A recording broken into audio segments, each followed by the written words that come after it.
আমরা এখন এর আগের ভিডিওতে যে সূত্র তৈরি করলাম সেটা ব্যবহার করে পুরানো সমস্যাটারই সমাধান করার চেষ্টা করব।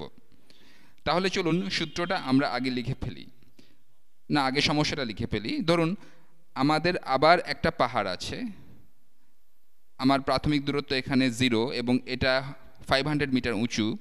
আমি পাহাড়টা আঁকতে চাচ্ছি না কারণ সেটা অনেকখানি জায়গা নিয়ে ফেলে। তাহলে আমরা জানি যে দূরত্বের পরিবর্তন সমান সমান -500 মিটার। আর আমি এখানে ওই একই উদাহরণটাই ব্যবহার করব, তবে আমি বল বা আধুলি বা অন্য কিছু পাহাড়ের উপর থেকে সোজা নিচে ফেলবো না, বরং আমি সোজা সেটা উপরের দিকে ছুঁড়ে মারছি। তাহলে এটা উপরে যাবে, তারপর অভিকর্ষের বলে গতি কমে আসবে, তারপর নিচের দিকে ত্বরান্বিত বেগে নেমে আসবে। এখন প্রাথমিক বেগ VI দেওয়া আছে 30 মিটার পার সেকেন্ড,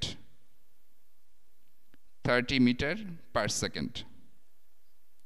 আর ত্বরণ তো আমরা জানি -10 মিটার পার সেকেন্ড স্কোয়ার, কারণ অভিকর্ষীয় ত্বরণ আমাদেরকে সবসময় নিচের দিকে বা পৃথিবীর কেন্দ্রের দিকে আমাদেরকে টানছে। এখন আমরা যদি চূড়ান্ত বেগ বের করতে চাই তাহলে গত ভিডিওতে দেখানো সূত্রটা ব্যবহার করতে পারি, VF square is equal to VI square plus 2AD। কিন্তু মাটিতে স্পর্শ করতে কতক্ষণ লাগে এটা বের করার জন্য আরও আগের একটা ভিডিওতে দেখানো সূত্র আমি ব্যবহার করব। তাহলে ওই সূত্রটা চলুন ব্যবহার করি। আমরা বের করেছিলাম, অন্য রঙে লিখি, আমরা বের করেছিলাম যে দূরত্বের পরিবর্তন সমান সমান প্রাথমিক বেগ গুণ সময় প্লাস ত্বরণ গুণ সময়ের বর্গ ভাগ 2। এটা হলো এখানে প্রাথমিক বেগ। তাহলে দূরত্বের পরিবর্তন হলো -500 সমান সমান প্রাথমিক বেগ, যেটা পজিটিভ হবে কারণ উপরের দিকে যাচ্ছে। তাহলে হবে 30 মিটার পার সেকেন্ড, 30t। আমি এককগুলো বারবার লিখব না, লিখলে জায়গা তাড়াতাড়ি শেষ হয়ে যাবে, কিন্তু আপনি একক দিয়ে লিখতে পারেন এবং দেখবেন একক কিভাবে কাজ করে। যেমন এখানে সময়ের বর্গ বা টি স্কোয়ারের সময়ের একককেও বর্গ করতে হবে। তাহলে এখানে হবে প্লাস ত্বরণ, ত্বরণ এখানে -10, আমরা 2 দিয়ে ভাগ করব, তাহলে হবে -5 t স্কোয়ার। তাহলে আমরা পাবো -500 সমান সমান 30t প্লাস -5t স্কোয়ার, আসলে হবে -5t স্কোয়ার। প্লাসটা কেটে দিতে পারি। তাহলে এখানে আপনি জিজ্ঞেস করতে পারেন টি এখানে এভাবে আছে, ওখানে আবার বর্গাকারে আছে, কিভাবে এর সমাধান করব। আপনি যদি অ্যালজেব্রা ঠিকমতো পড়ে থাকেন তাহলে এটা আপনি জানবেন। দ্বিঘাত সমীকরণ বা কোয়াড্রেটিক ইকুয়েশন কিভাবে সমাধান করতে হয় তা আপনি আমার অ্যালজেব্রা ভিডিও দেখেও শিখে নিতে পারেন। যদি মনে না পড়ে তাহলে ভিডিওগুলো দেখে নেওয়াই ভালো। ঠিক আছে, তাহলে আগে আমরা এটাকে ঠিকমতো সাজাই। তাহলে দ্বিঘাত সমীকরণের নিয়মে এটা ঠিকভাবে সমাধান করা যাবে। 5t square minus 30t minus 500 is equal to 0। আমি ডান দিকে সব টার্মগুলোকে বায়ে নিয়ে এলাম। আমি এখানে দুই পাশকেই 5 দিয়ে ভাগ করি, তাহলে সমীকরণটা আরেকটু সহজ হবে। আমরা পাই t square minus 6t minus 100 is equal to 0। এখানে 0 ভাগ 5 0ই হবে। একটু ছোট করলাম সমীকরণটা। তাহলে এখানে দ্বিঘাত সমীকরণ সমাধানের সূত্র বসাই। যারা মনে করতে পারছেন না তাদের জন্য আমি সূত্রটা লিখে ফেলছি। তো দ্বিঘাত সমীকরণের রুট এক্ষেত্রে হলো t। আমরা t এর জন্য সমাধান করছি। t সমান সমান -b প্লাস অথবা minus square root of b square minus 4ac ভাগ 2a। এখানে a হলো t স্কোয়ারের সহগ, b হলো t এর সহগ যেটা হলো -6, আর c হলো কনস্ট্যান্ট যেটা হলো -100। তাহলে আসুন সমাধান করি। t সমান সমান -b, এখানে b এর মান হলো -6, তাহলে -6কে নেগেটিভ করলে আমরা পাবো +6।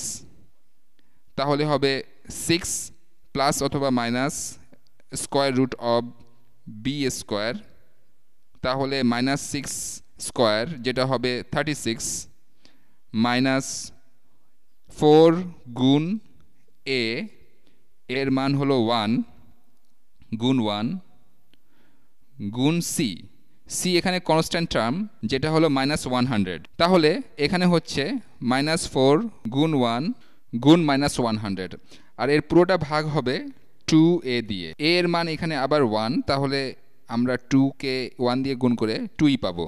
তাহলে ওটা সমান সমান 6 plus minus square root of এখানে -4 গুণ -100, তাহলে এগুলো প্লাস হয়ে যাবে 36 প্লাস 400, তাহলে এখানে হবে 6 plus minus square root of 436 ভাগ 2। এখানে 436কে সহজেই বর্গমূল করা যায় না, ক্যালকুলেটর দিয়ে একে বর্গমূল করলে আপনি 20.9 এর কাছাকাছি একটা সংখ্যা পাবেন, আমি বলতে পারি প্রায় 21।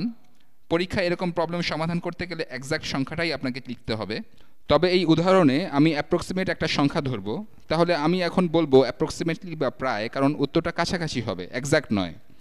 এটা এখানে প্রায় 21 বা বলা যায় 20.9, তাহলে আমি লিখছি 6 প্লাস বা মাইনাস, আমি 20.9ই লিখি, 20.9 ভাগ 2। তাহলে টি, একটা ব্যাপার খেয়াল করুন, আমরা যদি 6 মাইনাস 20.9 লিখি তাহলে আমরা কি পাবো? আমরা একটা নেগেটিভ নাম্বার পাবো, একটা নেগেটিভ নাম্বার পাবো। সময় কি নেগেটিভ হতে পারে? না। তার মানে হতো অতীতে কোনো একটা সময়, আচ্ছা থাক, জিনিসটা আমি আরও জটিল করতে চাই না, এখানে আমাদের জন্য নেগেটিভ সময় কোনো অর্থ বহন করবে না, তাহলে আমরা শুধু প্লাস ধরেই সমাধানটা করতে পারি, কারণ 6 মাইনাস 20.9 হলো নেগেটিভ, প্লাস দিয়ে করলেই একটা অর্থবহ উত্তর আমরা পেতে পারি। তাহলে সময় অ্যাপ্রক্সিমেটলি ইকুয়াল টু 6 প্লাস 20.9, মানে হলো 26.9 ভাগ 2, আর এটার সমান কি? 13.45 সেকেন্ডস। আর এটা বেশ ইন্টারেস্টিং। আমার মনে হয় আপনি মনে করতে পারবেন যে 4-5টা ভিডিও আগে প্রথম যখন এরকম একটা প্রবলেম করেছিলাম, আমরা একটা আধুলি ফেলেছিলাম সোজা পাহাড়ের উপর থেকে।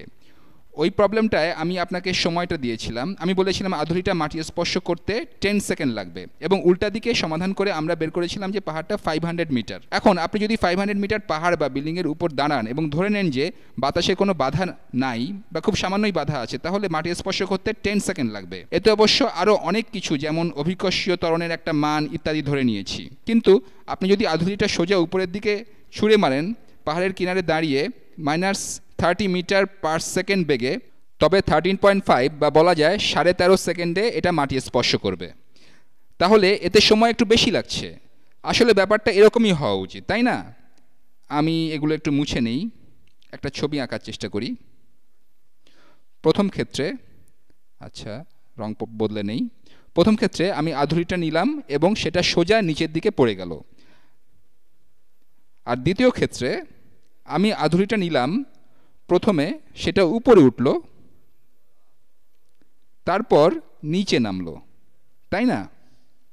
তাহলে এটা উপরে উঠতে কিছু সময় নিল এবং তারপর এটা আগেরটার চেয়ে বেশি দূরত্ব অতিক্রম করলো। তাহলে প্রথমবারে 10 সেকেন্ড সময় লেগেছে আর পরের বার সময় লেগেছে 13.45 সেকেন্ড। তাহলে আপনি এখানে বলতে পারেন যে এখানে, না আসলে সেটা বলা যায় না, আচ্ছা থাক, আমি আপনাকে আরও বেশি কনফিউজ করতে চাই না। তবে আশা করি ব্যাপারটা আপনার কাছে স্বাভাবিকই মনে হচ্ছে। এখানে যদি উত্তরে আগেরটার চেয়ে কম সময় আসতো তাহলে আপনার ক্যালকুলেশন আবার চেক করা লাগতো, কারণ উপরে ছুড়ে দিলে সেটা নিচে পড়তে তো কম সময় লাগার কথা না। আশা করি এখান থেকে আরও কিছু স্বাভাবিক ধারণা আপনি পেলেন। এখন আপনার এ ধরনের যে কোনো সমস্যার সমাধান করার জন্য সব অস্ত্রশস্ত্র বা সূত্র আপনার কাছে প্রস্তুত, এবং এদের ব্যাপারে আপনার সাধারণ জ্ঞানটাও পরিষ্কার হয়েছে। ফলে আপনি এখন বেসিক প্রজেক্টাইল প্রবলেমগুলো করতে পারবেন। আমি এরপর প্রজেক্টাইল প্রবলেমের উপরে আরও কয়েকটা সমাধান করব, যাতে ওগুলো আপনার মাথায় ভালো করে ঢুকে যায়, এবং তারপর ওখান থেকে দ্বিমাত্রিক প্রক্ষেপক সমস্যা এবং কৌণিক গতি ইত্যাদিতেও যাব। আর ওগুলোতে যাবার আগে আপনি ত্রিকোণমিতিটা আরেকবার দেখে নিতে পারেন। দেখা হবে।